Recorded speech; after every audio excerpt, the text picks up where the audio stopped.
मेरा इरादा पॉलिटिक्स में डायरेक्टली आने का था ही नहीं। क्या इरादा था? मैं कोई कारोबार करना चाहता था। हम एक लोअर मिडिल क्लास के लोग हैं, मिडिल क्लास तो नहीं, लोअर मिडिल क्लास के। तो फैमिली हमारी जॉइंट फैमिली है। 2 भाई, यानी मेरे मुझसे सबसे बड़े भाई जो ताहिर जमान साहब हैं और छोटे नदीम। यही हमारा डिज़ाइन था फैमिली का कि ये दोनों भाई बुजुर्गों के बाद उनके साथ पॉलिटिक्स करते, उनकी ज़िंदगी में भी यही करते थे, तो ये करेंगे और हम उनको सपोर्ट करेंगे।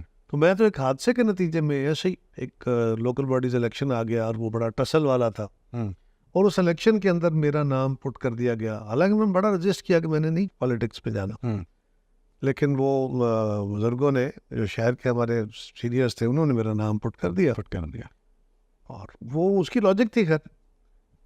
और उस वक्त बड़ा टसल वाला इलेक्शन हुआ, वो नाजिम का इलेक्शन था, छोटा सा। मुझे चांस मिल गया, मैं डिस्ट्रिक्ट काउंसिल में चला गया एज मेंबर।